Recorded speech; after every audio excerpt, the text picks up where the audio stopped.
it started. And for me, the really amazing, I did not plan out any of the movie at all, and it just sort of came to me, especially the ending was almost like my own sort of spiritual awakening.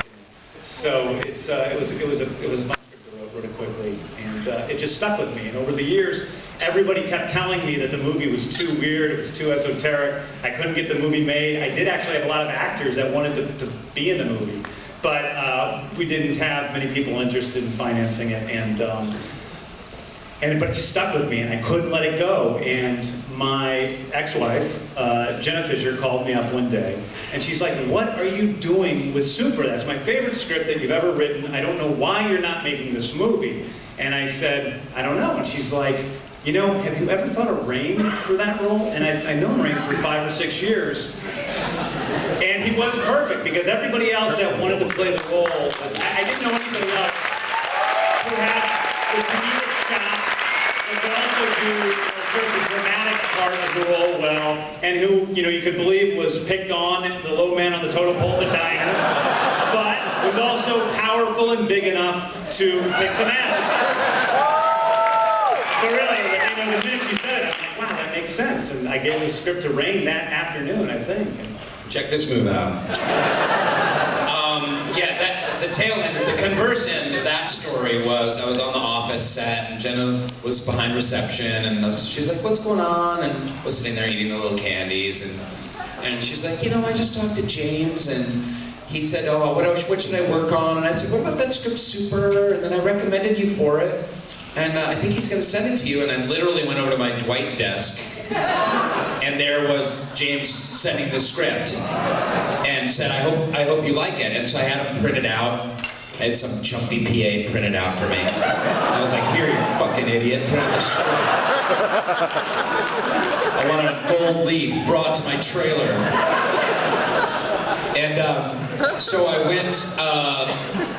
went to my trailer, and I started reading the script that same day, and I was on page 21, and this is a true story. I texted James, and I said, "I'm in. I want to make this movie. My hands are trembling."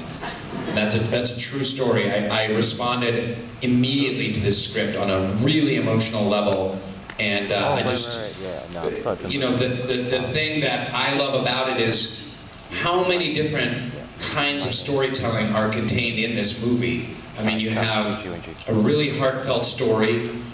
There's a love story in here. It's really highly stylized. It's really fucking violent, and it's really funny at the same time as it's heartbreaking. And how rare it is to have a movie that can do all of those things at the same time. That is made for the amount of money that we made this for. And I mean, there's two things. Like, it's funny when you talk about Jenna, because Jenna was way more proactive than that. Jenna called me up, and she's like, "Hey, what about that script Super?" Like, she was pimping you out on that phone call. But then to you, she's pretending like, "Hey, I just talked to James on the phone." But really, it is because of Jenna Fisher that this movie was made.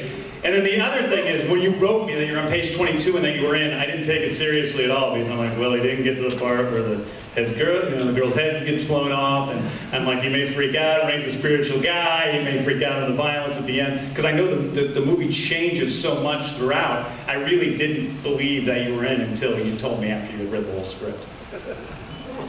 Joke's on you. How about Ellen Page?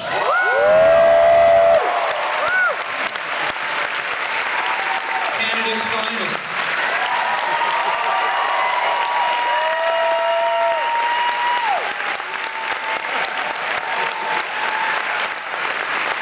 We were all going to get t-shirts made up and said it's gushy on the back. That was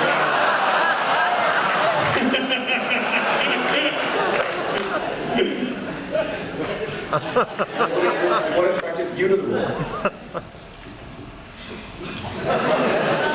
What didn't attract me to the role? Well, first I got an email from Rainn that was basically like, "Hey, I'm going to send you a script." And Gushy@gmail.com. And that line was all my idea. So and it was pretty simple. I adore Rainn, and we knew each other a little from doing Juno together, and had met intermittently since then. And I read the script and adored it, and so wanted to play Libby and just dive into that, and am extremely grateful to have been able to do that. So I had an absolute blast playing this girl.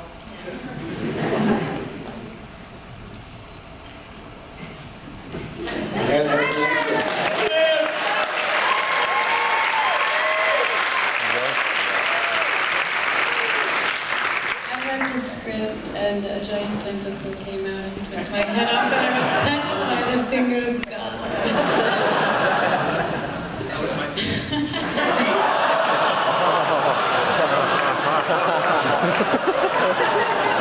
So that was my penis.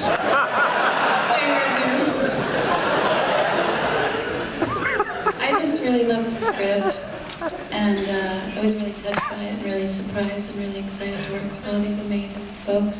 Sorry, I don't have much of a voice at 3 in the morning. I have a hard time talking. Yeah, that was, when Liv was like sort of the final thing. I mean, both these guys came in, and it really was remarkably easy to get both of them. I mean, Ellen read the script, she liked it, we had lunch. I liked her, she liked me, and we're like, this is going to be great. And then same thing with Liv. I mean, we had a great time in New York. That was when I really felt like the movie was going to get made. That was literally one of the best days of my life, was when you said yes. But when we were putting this together, the funny thing was we were literally like writing down names of actresses for the roles and actors for the role. And we, in God's truth, we sat there and we were like, you know, for the part of Bolty, we need an Ellen Page type. And for the part of Sarah, what would be great, she's got to be angelic. Would you believe her as a drug addict with kind of a dark past?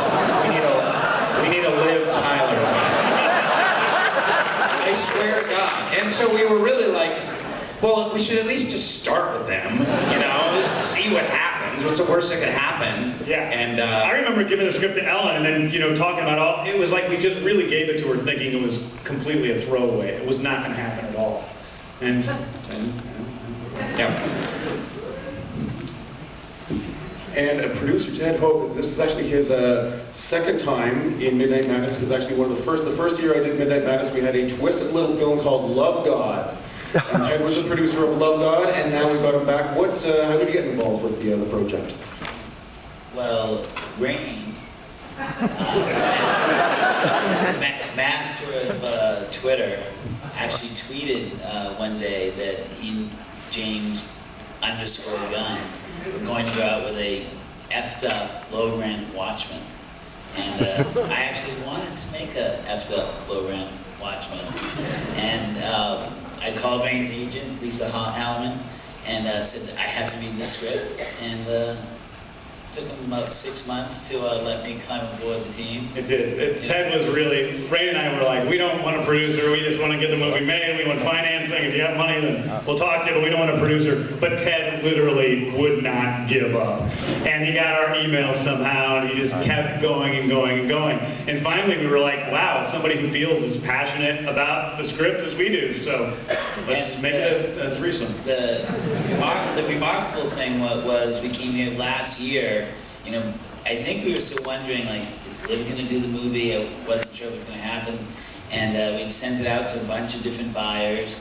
We thought we had 9 or 10 folks who were going to help us with it. I happened to get to sit down with Miranda. It was in front of a convenience store somewhere, saying, like, you know, I have this great project. I don't know what to do, blah, blah, blah, blah, blah. Miranda said she, you know, could help out a little bit, maybe, you know, on it, and Yeah, no, and then he gave me the script, and I was like, oh, it's not another script I have to read this weekend. And I read 12 pages, and I called him, and I was like, yeah, I like it so far. I think if it's as good as it is right now, we're good. And to me, it was kind of a no-brainer. It was a great cast, it was a brilliant script, and, you know, I always wanted to work with Ted and James, so I did it.